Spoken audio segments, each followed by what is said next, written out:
Hello and welcome back to my channel.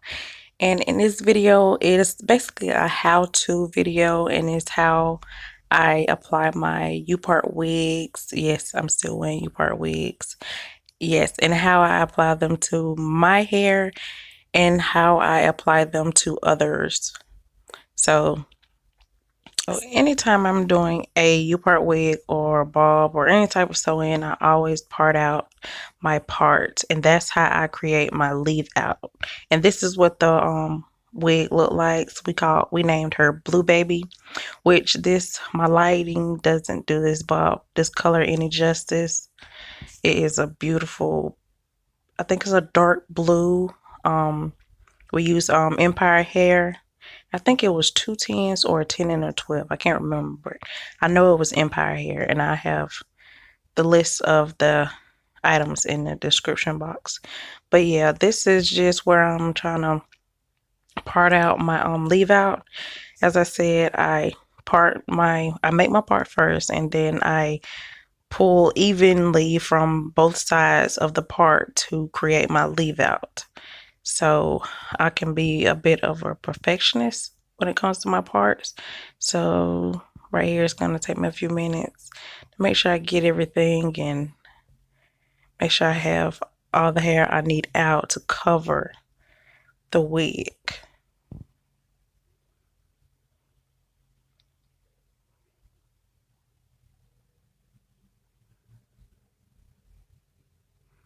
So right here, I'm going to just section it off, put a clip on that, and move that out the way.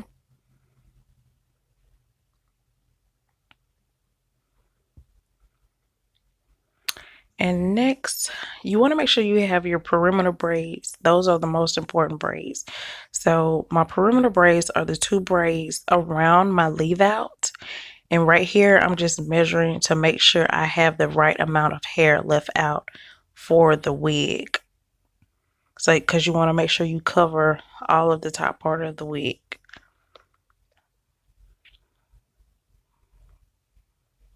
So once you figure that out, I'm going to part out my perimeter braid around my leave out, and you want this on both sides, and you want a perimeter braid going down on the front on both sides, and the rest of the hair you can just cornrow that going straight back. It's totally up to you how you want to do the middle part, but make sure you do enough braids in your head to where the wig will lay flat. You don't want lumps and bumps in your wig, so make sure you do braid your hair kind of neat, but it doesn't have to be too neat, if you understand what I'm saying. It doesn't have to be as many braids as it normally would be if you was doing a full sew-in. So, and right here I'm just adding a little, I think I was a little bit of gel or a little bit of edge control, I can't remember, but yeah, just to smooth that out and make that to have a clean look. And I'm just gonna braid that up. I know it may look like I'm pulling her hair, but this is my sister, and she is very tender-headed, and she's been tender-headed since we've been kids. So yeah, that's just how she is, and it's passed on to my niece. So you can just imagine how it is when I do her hair. But yeah.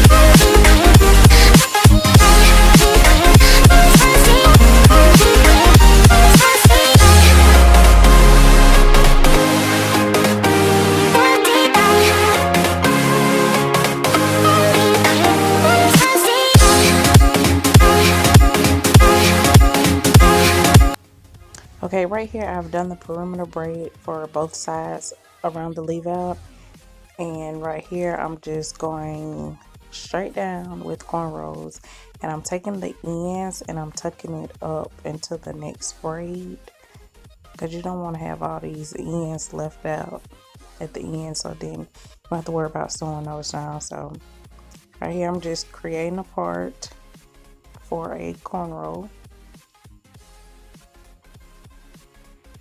because I'm gonna get ready and braid this up,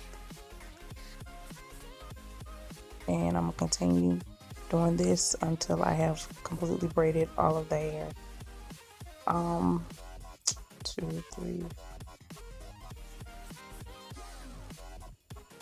I might have maybe 10 cornrows, not including the 4 perimeter braids. But I just like for the hair, the wig just to lay flat, like you don't want the humps or anything in there. So I do, normally when I do a sew-in, I do more braids than that, but since it's with a wig, I'm not gonna do that many. But I don't make a perimeter braid, excuse me, along the back, because it has the drawstring, and normally I just I don't even sew down the back part, because I leave that free for if you need to lift up the wig to moisturize your hair or anything. So I leave that option open. And this is the final look of when I braided the hair down. As you can see, all 4 perimeter braids and the cornrows in between. And now it's time for us to sew on the wig.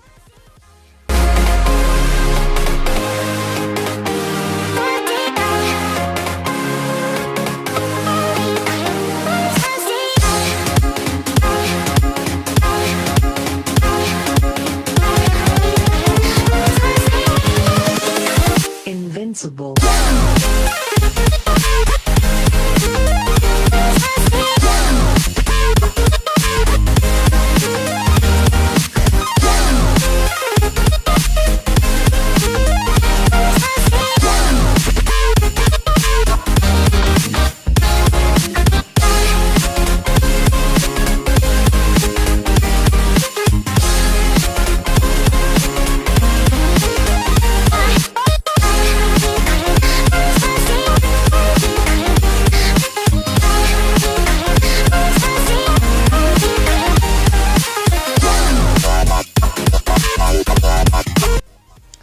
Right here, I'm just measuring the wig once again, laying it over the hair or head just to make sure it fits right. And I'm going to begin to sew it on. This is my first time making a Upart wig with a sewing machine, so any other time I do it, I'm doing it by hand, but I decided to try it with a sewing machine this time.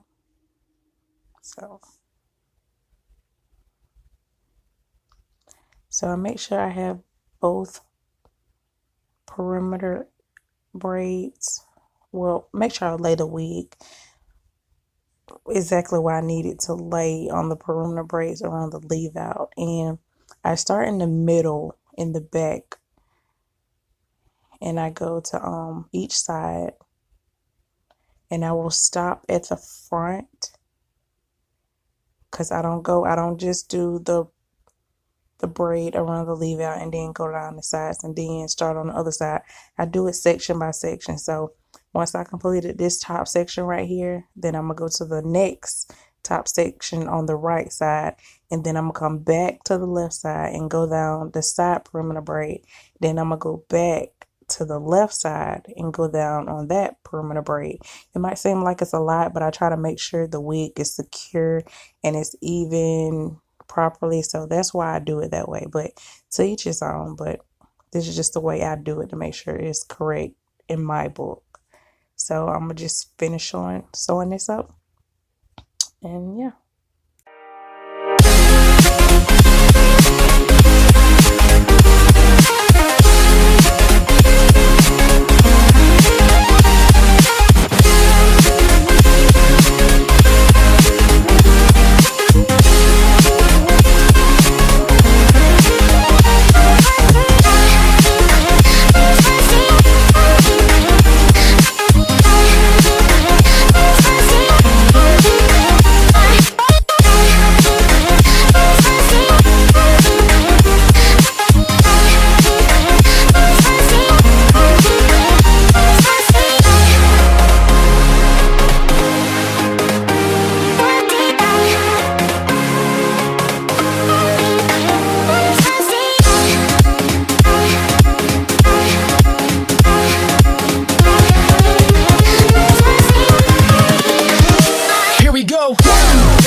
Okay, so I've sewn the wig onto her head, and right here I'm finna press out her leave out, excuse me. She is she's relaxed, but I think she's been going a couple months without getting a relaxer, because that's just something I suggest to everybody. Like, I've heard people going to get relaxers every 6 weeks, and I'm like, what for? If your stylists know exactly what they're doing when it comes to your leave out, I wouldn't suggest anybody to get a relaxer just so their leave out can last, because I haven't had anybody to have any problems with that. But excuse me, I do know that when you're pressing out the leave out, try to do it in small sections and use the comb along with the flat iron, so it will have a nice look, because you don't want it to frizz up, which depending on the person's hair, it might frizz up, but you at least want it to last a little bit longer. So that's why I do small sections when I press out hair. So, and that's what I'm doing right here. I'll probably do like 2 to 3 sections going straight back, just to make sure I have coverage in the back of the in the wig with the leave out. And then I work my way on the sides. I might have 2 or 3 on each side that I press out, because I do it in small sections just to make sure the hair is pressed out real good. Because the thing I hate the most is when a person is wearing some type of straight textured hair or bob or whatever, and their leave out is just, why? That's what the leave out is saying. Why? Why did she do this? Why are y'all allowing her to walk out of the house like this? Why didn't anybody say anything to her about this? Why? So I just try to make sure I take my time and press out the hair, because you don't want it to look just a wide look. So yeah.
And this is the final look of the blunt cut bob, aka Blue Baby is what we named her.